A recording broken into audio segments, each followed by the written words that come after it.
Normally, this particular exam does not take more than an hour. You know that. And if you try to guess, normally guess is not so good. You remove the correct answer and put the wrong answer. So normally, your first try is the best try, but this is going to be all multiple choice, and either we'll have 52 or 42 questions based on. Okay, so we'll have, if it is 42, we have 40 times 2.5, which is 100, and we have 2 bonus, so totally 42 questions. It's going to be comprehensive from the beginning to the end, what will be, correct? And the style of the exam is going to be similar. Questions are definitely not the same because I don't look at the whole exam. Some questions may be coming similar or they will be changed to something else, correct? But the materials will be same. You have some questions. Are the bonus questions multiple choice as well? Yeah, they are all multiple choice. Okay. Okay. You need to get a scantron this time. Whatever you mark in the scantron, that's your answer. I am not going to change. There is no partial credit or anything. And take it seriously because the final exam is 40%. Okay? If you are borderline to a grade, it's very critical that you would have that. If you get, if 75 is B, if you get 74, I will make it a B. If you get 84, I will make it an A.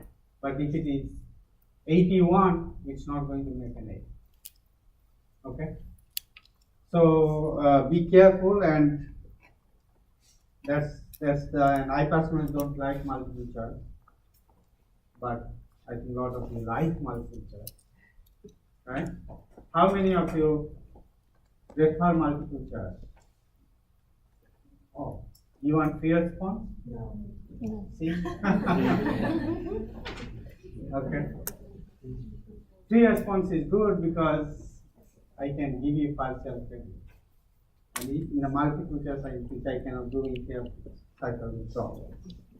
Okay, so this will be a multiple choice this exam and should not take more than an hour. But exam will start at 8 o'clock, go until 10:30. Whether you need the time or not, if students are there, I'll be there. Okay?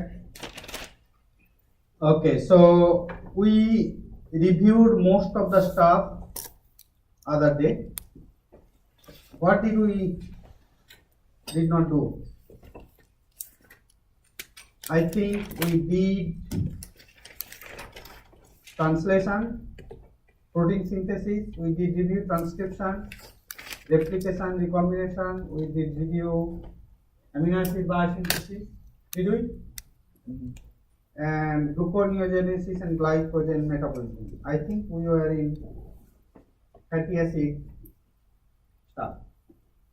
So that's what we will review, and we will possibly finish the class today a little early. And if any of you want to walk to the office, you are welcome and get. Okay, so let's see what we had in the lipids.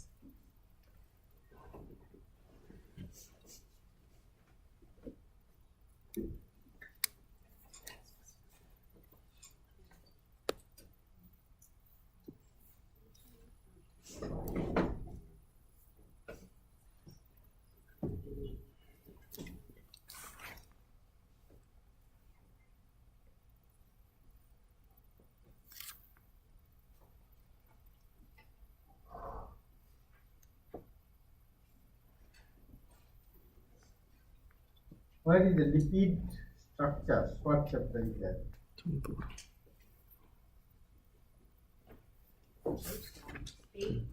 Chapter 8? Yeah. Oh, yeah. 89. Okay. And we need to do 24 also. Yes. Lipid, you want to know the basic structure of lipid? their properties, their lipophilic, amplified, correct? Their membrane assembly. So you disperse the lipophiles into water, what type of structure you may get, what are the micelles, what are the liposomes by there. Does it make sense? And you need to know the name of certain structure of the lipid, fatty acids.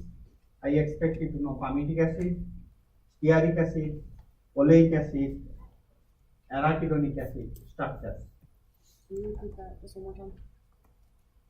Palmitic acid, stearic acid, oleic acid, arachidonic acid. Okay. Lauric acid and myristic acid also, you know, they are basically 12 carbon and 14 carbon. Correct? Myristic acid is one of the major component, not major component, high in coconut, and apparently some of these as lot of healing properties. So, oleic acid, palmitoleic acid, arachidonic acid, these are all unsaturated fats. You want to know the structures and to some extent the function. Then you go to the triglycerides. They could be homo, hetero, correct? Hydrolysis is called the saponification. Salt mediated hydrolysis, not salt, but it alkaline hydrolysis is called saponification, and sodium salt of 3 fatty acids are actually soap molecules. Correct? So if you take the cow fat or any fat, boil with some amount of sodium hydroxide, you actually generate the soap. How many of you made soap at home? No? You can actually make nice, good quality soap. You don't have to buy. Alright? And you can put the flavor you like. And it's a good, sometimes weekend project. Not too bad. Okay, so then we go to phospholipid. You want to know the phospholipid structures, phosphate backbones, some of the head groups like phosphatidylcholine. You need to know what are the different head groups. Does it make sense? It's turn of the light. So I do expect you to know the phosphatidylcholine, ethanolamine, serine, phosphatidylglycerol. This is a signaling molecule, phosphatidylinositol, but I don't expect you to know the structure of the inositol. What are cardiolipids? These are called cardiolipids. What are they? What is special about cardiolipids?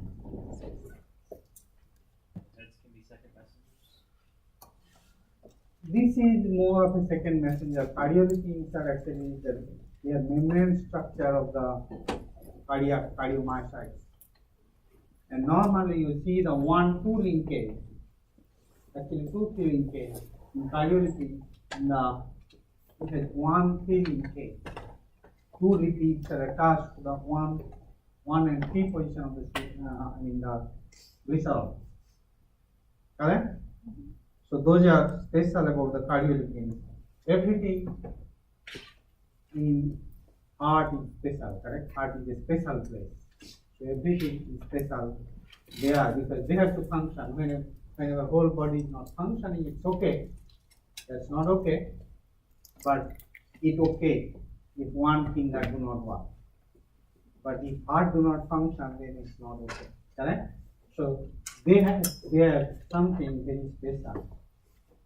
I encourage you to go into lab to culture cardiomyocytes, heart muscle tissue, and you can see that these cells in the culture is also like very nice, rhythmic, shrinkage and expansion. These are the properties of this type of cells, and lot of studies, interesting studies goes on. Phospholipase A2, snake venom contains this particular enzyme. I want you to know the chemical reaction it does. It hydrolyzes, what is that? It hydrolyzes don't we have that reaction? It hydrolyzes the C2 position. This particular ester, that's why it's called A2, phospholipase A2, is a major component of one of the not a major component, one of the active component of the snake venom. Okay, once the snake injects the amount of venom, it starts to hydrolyze, gets into the bloodstream, hydrolyzes membrane lipids of the red blood cell. Eventually, red blood cell die, and there is nobody to carry oxygen, people die in suffocation. Correct? So these are some of the stuff we like to. And snake venom has a lot of these other inhibitors of neurotransmitters. Okay, neurotoxins. That's why depending on the snake, there is different types of reaction. Okay, snake venom. Know a little bit of platelet activating factor, what it is. Know a little bit sphingolipids. What are sphingolipids? They contain ceramides. They contain the amide linkage. At least some of the linkage are amide instead of what is the normal linkage? Ester, correct? Fatty acids and the glycerol, you have the ester linkage, and sphingolipids, you have these amine and amide linkage. Of course, depending on the linkage, they have different properties. Ceramides are actually signaling molecules, lot of gangliosides, as some of these, and people find that many of them are actually overexpressed in cancer, etc. Nobody knows really the function.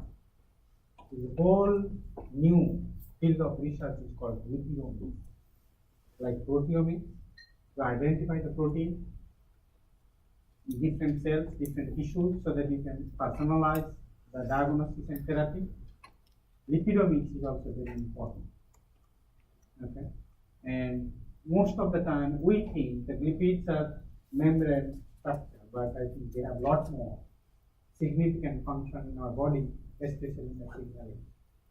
Fatty acid signaling, fat metabolism, obesity, insulin signaling, all these things are actually controlled by many different types of lipids, which is very poorly understood.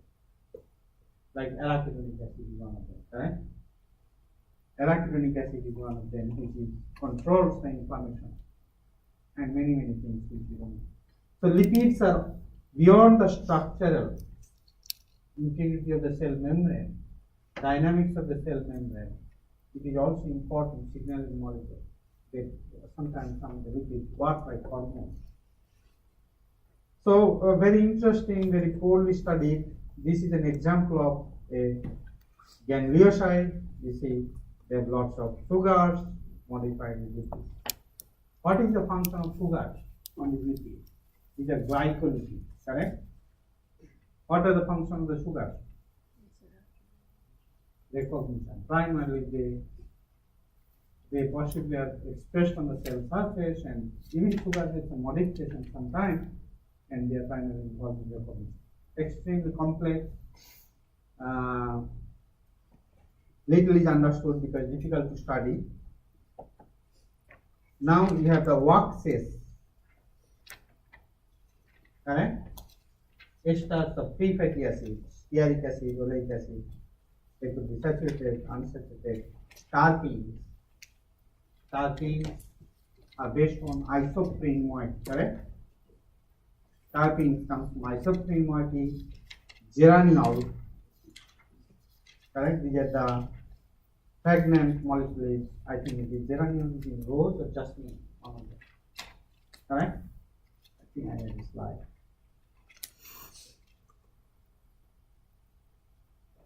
Many monoterpenes are recognized by their characteristic flavors, odors, limonene in the lemons, lemon, correct? Citronellol, Rosette, Geraniol, I think it is in some of the jasmine. Very, very nice. If I go to the Cedar Hill, I sometimes go for walk. Walk is, I like because if I don't walk for at least an hour or hour and a half, I don't feel good. Okay. If I'm feeling depressed someday, that means I did not exercise. This is true. Not at your age, but as you age, this becomes a critical component of life. So I sometimes feel depressed for nothing. There's nothing happening. But still very down. Someday I'm really excited, correct?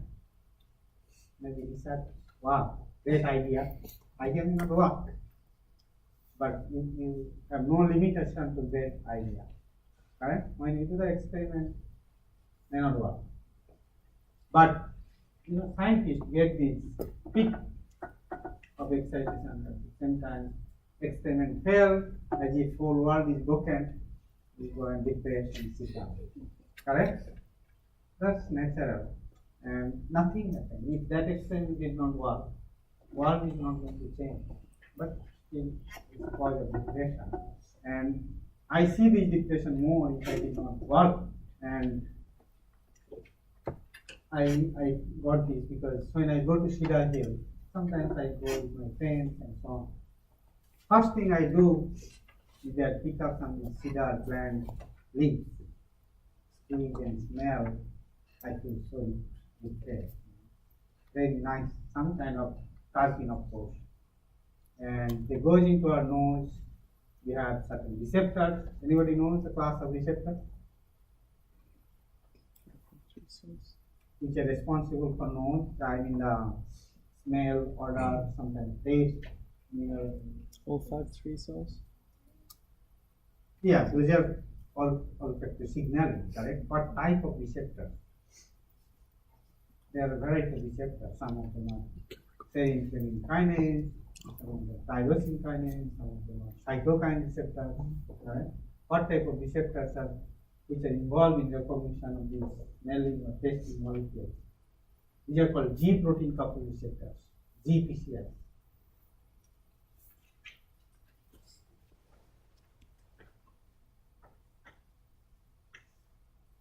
G protein coupled receptors because they are signaling depends on a class of protein called G protein. Okay, very interesting stuff. Normally, I talk this in detail in my cell signaling, metabolism and cell signaling class. I know some of you have signed up for the call, correct? And that's why we talk about the receptor mediated signaling. Menthol, correct? Camphor, menthol, mint, when grass every morning. I prefer to have some whole mint in the toothpaste, correct? Or sometimes take some mint leaves, smell wow, correct? Those are nothing other than some of the flavoring molecules, they are lipids. And normally they are not very big lipids because once you squeeze, the smell comes in, means it's partly volatile, organic, and recognized by the receptors. Okay, so squalene, lanosterol, lycopene, you see in the tomato, deep red color. These are tomato. All trans retinoic acid, retina, it's involved in our vision. Gibberellic acid, this is a growth hormone in the plant. Correct? So those, all these you can see based on the terpenes or isoprene structures.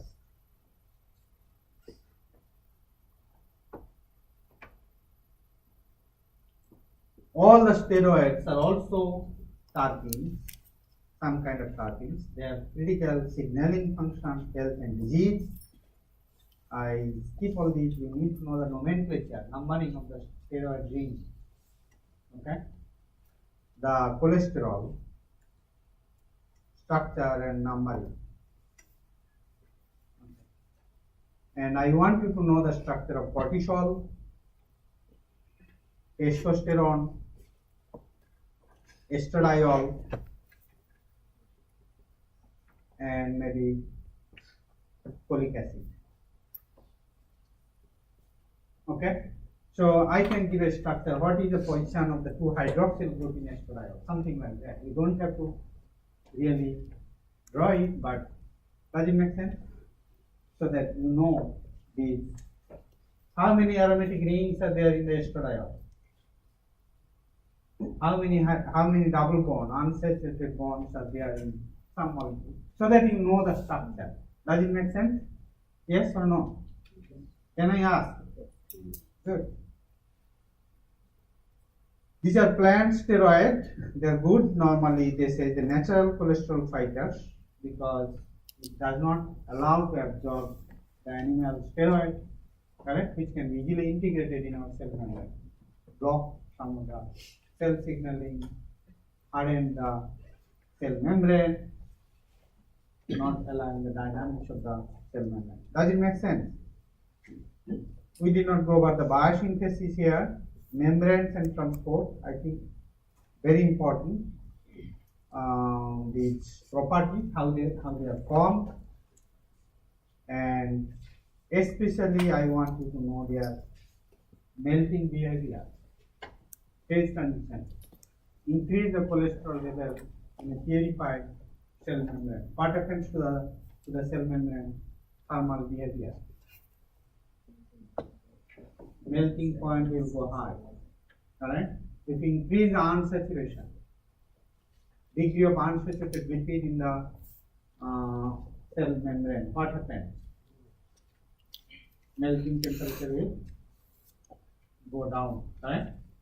Why cis is preferred over trans? Why cis fats are better than trans fats? It's more tight, stacked together. Trans fats tighter, correct? Cis fats less, so you have more fluidity in the cell membrane. Does it make sense? Why you need fluidity? Because membrane should be dynamic to let the passage of ions. Correct? So those are very important stuff. Lots of molecules are present in the cell membrane, so they have to have the dynamics. See, every area of biochemistry you go, there is a lot of research you can do. Most of them we don't understand. Yes. Can you repeat what you said about the increased cholesterol concentration? If you increase the cholesterol, the cell membrane becomes a little bit hard. How many of you have bitten by the honeybee? You eat and it pains. Correct? Why does it? So there is a membrane chemistry there. That's why there is a compound. It's a protein, small protein called melittin.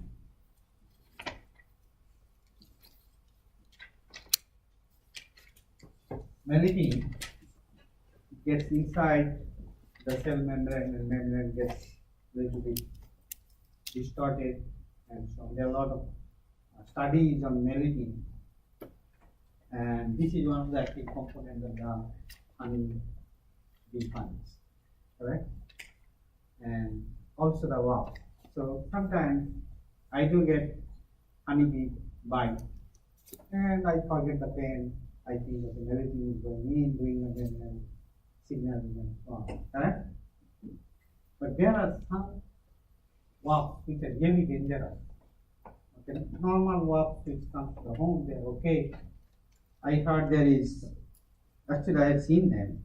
There is one type of wasp, they will chase you to death. Okay, they make a big, very big nest. Normally the wild one, very wild. Okay, if you throw a stone in their nest, they become very angry. Okay, why did you disturb? Not only one, they come in group, very poisonous. If you get inside the water also, apparently they wait there. Wherever you have gone down, and as soon as you come up, they try to attack. It's very interesting, some of these stuff. But I think those wild things are slowly disappearing because we are cutting over forest and right? Enjoying the destruction. Okay, so membrane, I expect you to know little bit of the phase transition behavior, correct? Know a little bit of slippage, what type of enzymes they are basically involved in exchanging the lipids from inner to outside, and this is also enzymatically controlled. The flippage is the enzyme to flip the phase of the lipid by that. Membrane undergo phase transition, know a little bit detail of the phase transition. I think that's the end of this. Then we have the membrane fatty acid biosynthesis, which is chapter lipid biosynthesis.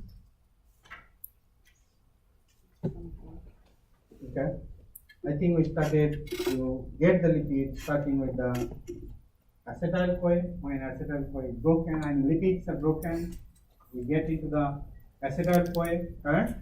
2 units, and when lipids are made, you start with acetyl CoA, and I think we did that acetyl CoA is converted into propionyl CoA by adding 1 carbon, acetyl CoA carboxylate, correct?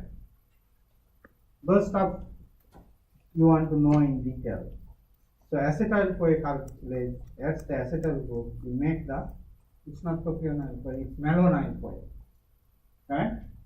2 carboxylate. So it's malonyl CoA, and they become ACP, acyl carrier protein derivatives, and then they are combined with the lipid synthase, lose 1 carbon dioxide. So know the reaction.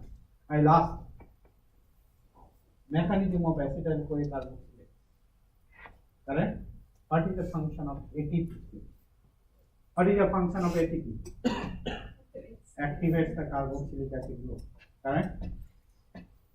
Forming a anhydride linkage, and know the cofactor, know the mechanism we lost.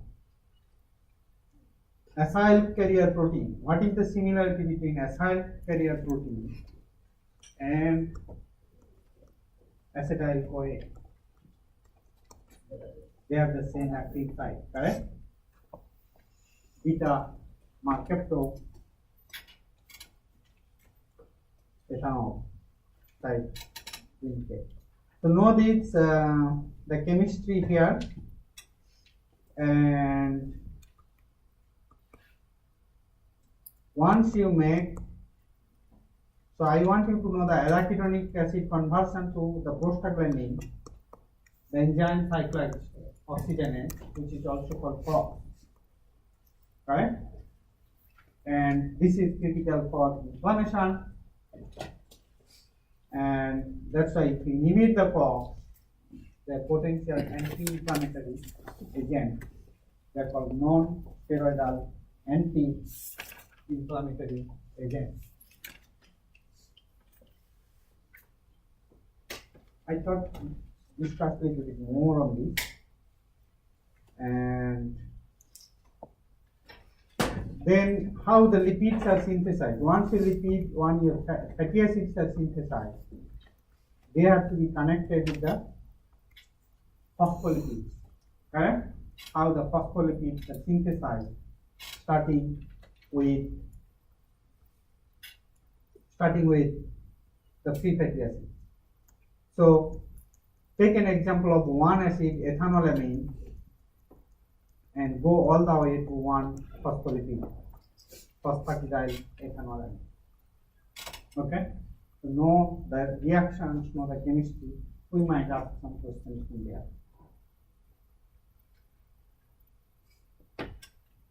So CDP glycerol for the activating the head group. This is the eicosanoid. Eicosanoids are prostaglandin. You don't have to know the structures of all, but know the prostaglandin PGH2 and structure of arachidonic acid, know the name of the enzyme. Okay. Where from arachidonic acid comes? It is synthesized from another natural amino acid and unsaturated fat like linoleic acid, etc. Eventually, it gets connected to the phospholipid, and phospholipid is hydrolyzed. What class of enzyme hydrolyze the phospholipids? The type of enzymes which are involved in lipid hydrolysis.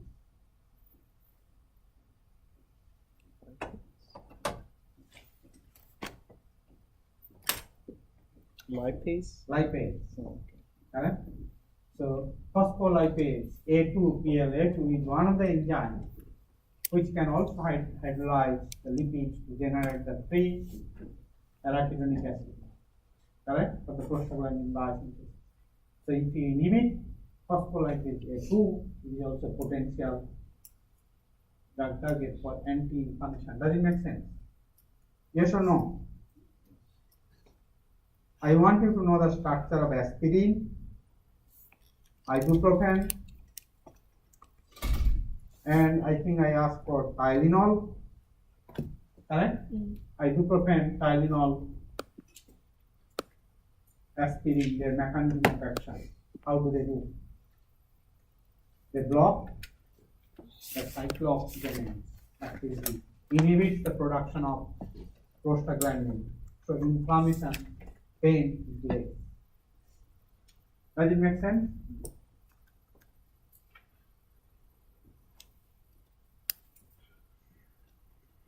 Here is the chemistry, acetaminophen, which is the active ingredient in Tylenol. So this is the acetyl group, which is attacked by the serine hydroxyl group, active site of the cyclooxygenase, blocks the serine, so it cannot function. Cyclooxygenase at the serine at the active site, it blocks the correct acetyl group, so active site is not functioning. So it cannot generate the prostaglandin. Does it make sense? Yes or no? So cyclooxygenase.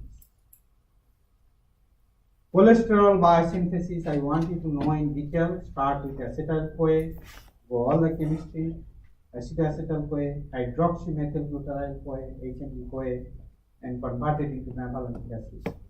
Know the enzyme, know the reaction mechanism, know the cofactors.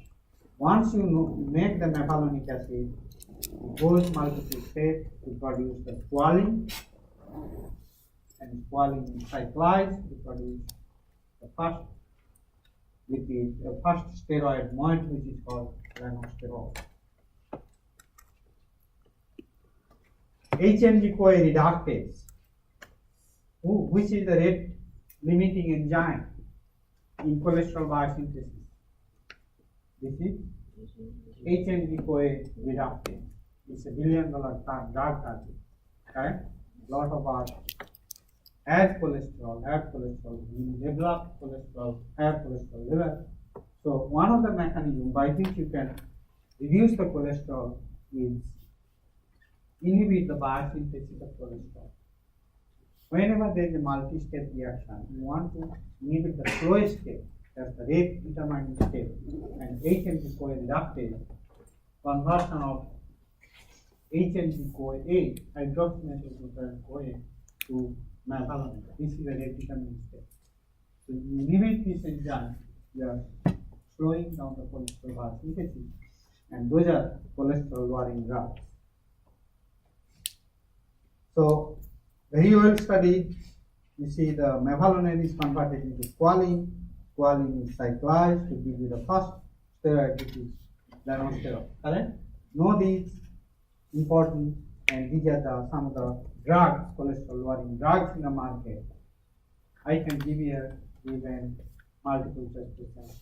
Which of the following is a drug target? Correct? For lowering cholesterol. Which of the following may be correct, or what is the active moiety in the cholesterol lowering drug? What is the active moiety here? There is something common in all cholesterol lowering drugs. What is active structural mode? This particular unit is actually the mevalonate. Does it make sense? Because you are inhibiting the mevalonate production. Correct? You could design a substrate analog, or you could design actually best inhibitor is what? If you want to develop an inhibitor for an enzyme, what is the best target? Substrate analog? No. Transition state analog. Correct? Transition state analog is the best inhibitor. Here in the active site, there is mevalonate. Correct? Moieties. So, lovastatin, statin. There are a lot of statin family of drugs. Makes billions of dollars a year. Lovastatin. Okay. Lipitor. These are very well-known drugs, but yes. What was the difference again between active and inactive? Or what does it mean to be active? Active site, I said active site. So this part is the one which required for the enzyme, the inhibitor to be active. It needs to bind either the substrate or transition state of the product some site so that it can compete, correct? So these are the drug, and I think I mentioned that many of these cholesterol lowering drugs, it lowers cholesterol but interfere with other signaling pathway, contributes to diabetes and many others. Right? So that's why it is important to decide how much, what drug. Doctors love to prescribe. Once you go, your cholesterol is little bit high, they say, okay, let's give medicine. Some of you will be doctor, correct? And you love that, I know. But this is how it goes. Okay, so HDL, LDL. I think the lipoprotein, HDL, LDL. What is the source of LDL? Low density lipoprotein. What is the precursor? IDL. And then before that, DLDL. Very low density lipoprotein. DLDL converted into intermediate density, then becomes low density. Alright, what happens from DLDL to LDL? What exactly happens? Yeah, so you have more lipids get hydrolyzed out. Alright, so your density of the particle increases. So there may be a question, arrange these lipids in the order of their density or lipid content, I can ask. Can I ask? Lipid to protein ratio. If the lipid to protein ratio is high, the particles are lighter, low density. Does it make sense? Yes or no? Chylomicron, which is assembled in our intestine, is the lipoproteins which are absorbed by the bloodstream. Correct? Those are the lowest. Then comes DLDL, IDL, LDL. Then comes HDL. Where does HDL and DLDL get assembled? Liver, hepatocytes. Alright? There are a lot of, in fact, recently I received an NIH grant to study the hepatic function, controlling the cholesterol and lipid homeostasis in the blood.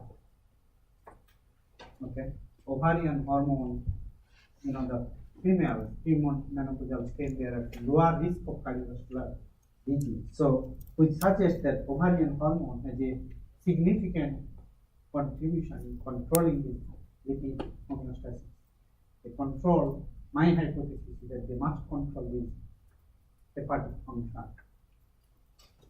That's what is the question. How ovarian hormone controls the hepatic function and lipid balance. You have some question? Yeah, I was gonna ask, can you repeat the lipid to protein ratio thing you mentioned? So if your protein is high, so you have chylomicron, you have VLDL, very low density lipoprotein, IDL, LDL, and HDL. Can you see from that side? Yeah, Yes? You cannot? I can see.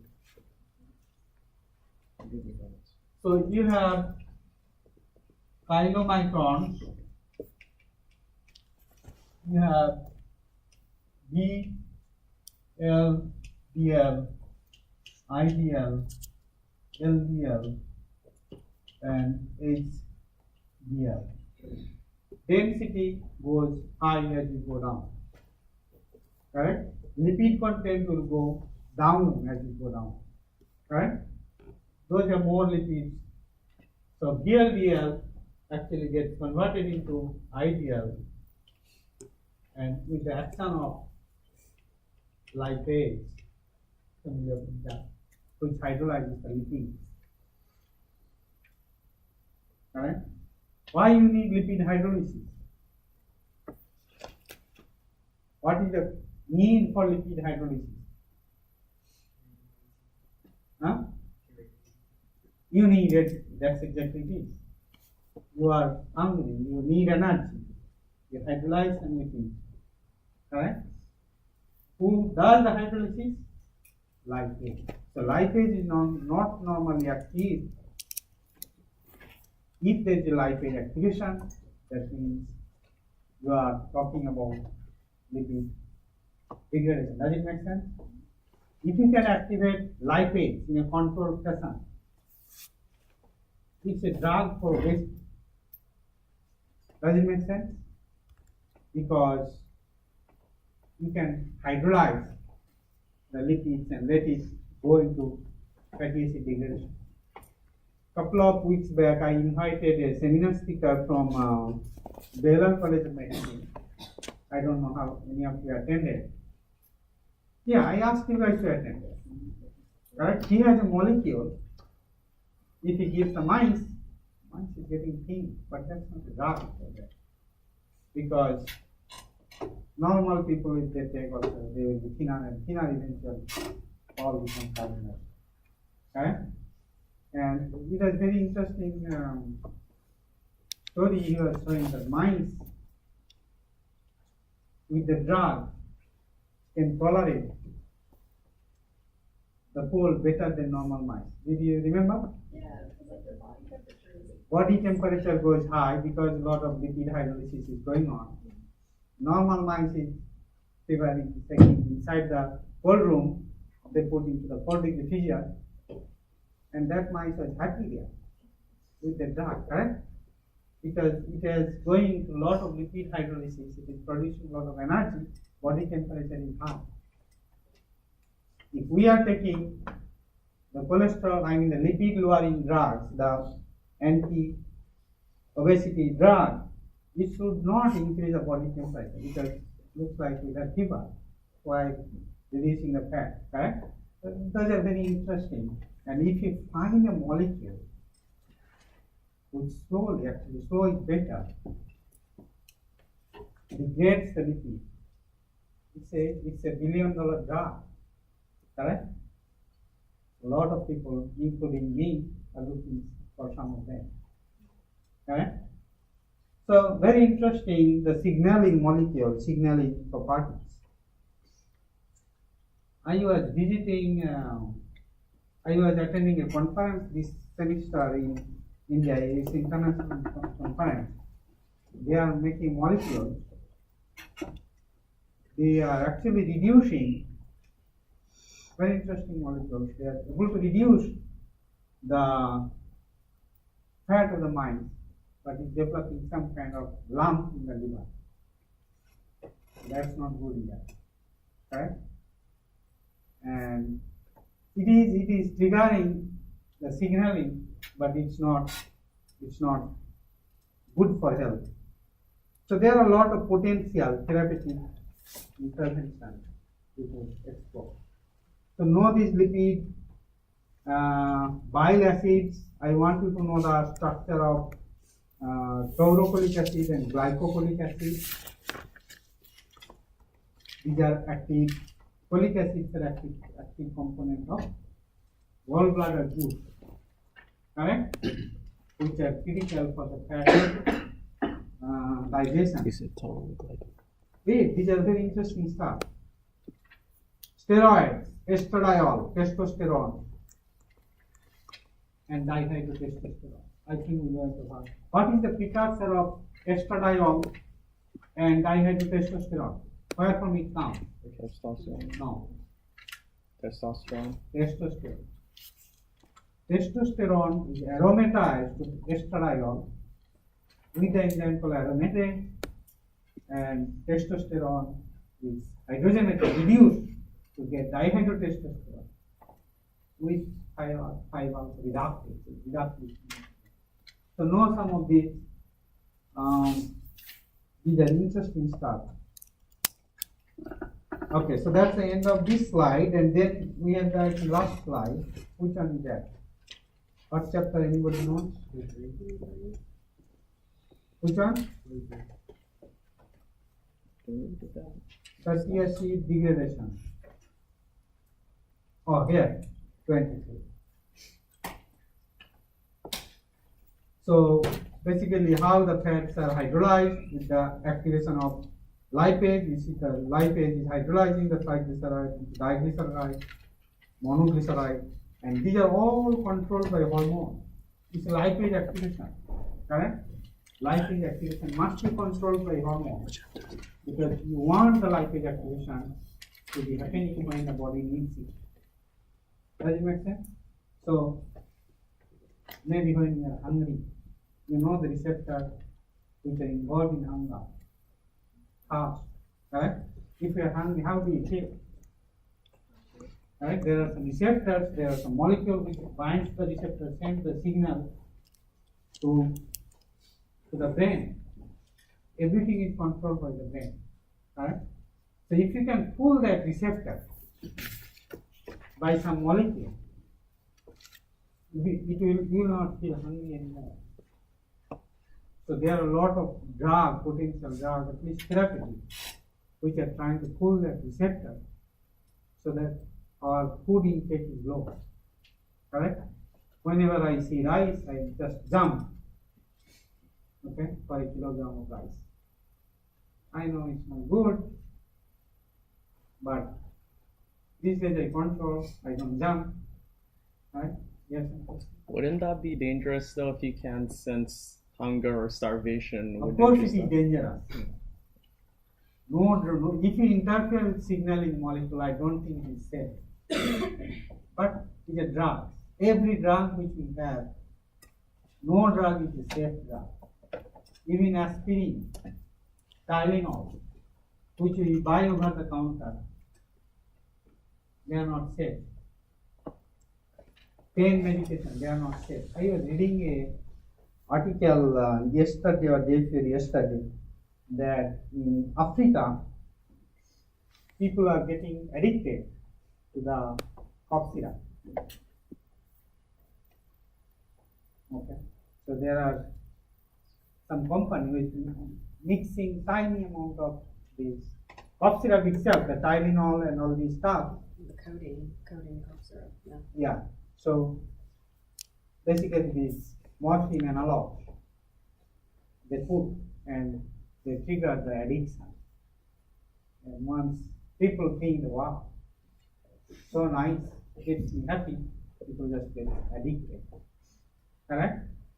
In fact, I think some of these pain medication or even Tylenol, cough syrup, people here, even without those active ingredients, they get addicted. Drug addiction is a big field of research, but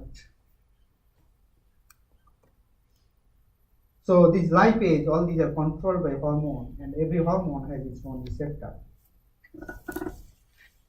How the fatty acids are broken down, you need to know the details of beta oxidation, saturated fats, little bit of unsaturated fats, the enzyme, reaction mechanism, function of carnitine, acyl carrier protein, correct? Those things you need to know. What else you need to know?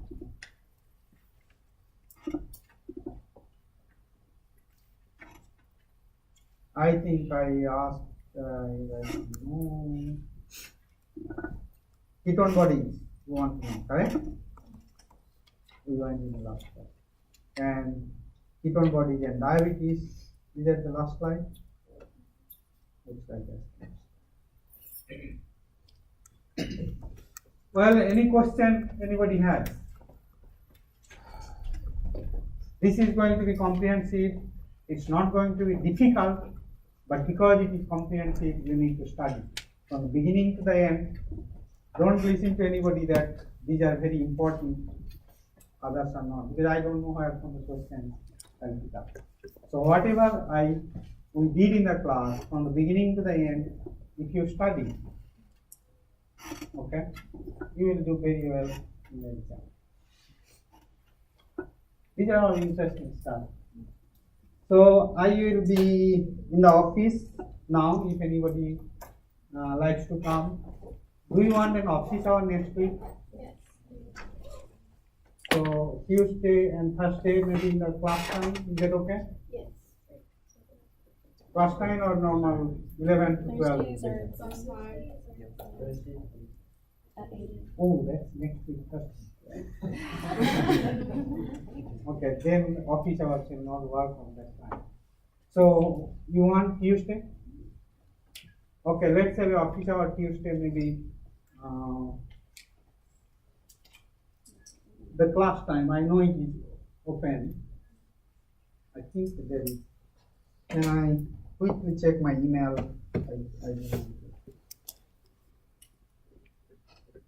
How do I turn it off? This one? Yeah.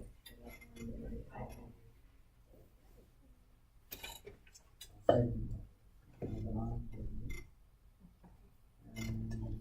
need to just look at my calendar so that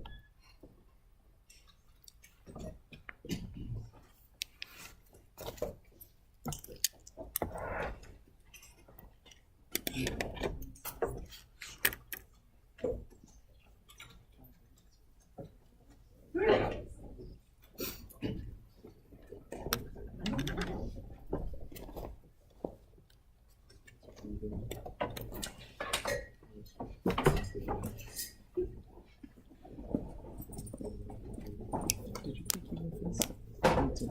What's the practical? Really hard. Really nice. Everything. It's like I have it today. I did the very things. I made the ups except for the productive which I did today. You know how to finish the process. You know structure. You know tests you did for certain things. You want to know the outcome of those tests. You want to know what the results indicate the correct performance, right? Because with some of us, since we have contamination and stuff like that, our results are kind of funky. And then you want to know like constituents of certain macromolecules that those glucose or like milk. It's made up of casein. Monday is a better time for me. Tuesday it's blocked. So Monday 10 to 12. Is that okay? Any other time you are welcome to walk in if I am there. Normally, if you want to find me, 10 to 1 is the best time around my office. Then I have other stuff. If you see me in the office, just walk in. Okay? If I'm busy, I'll tell you, otherwise you are welcome. Okay, with that, have good time and let's have a good exam. Tomorrow. Yeah. Knock a few chapters.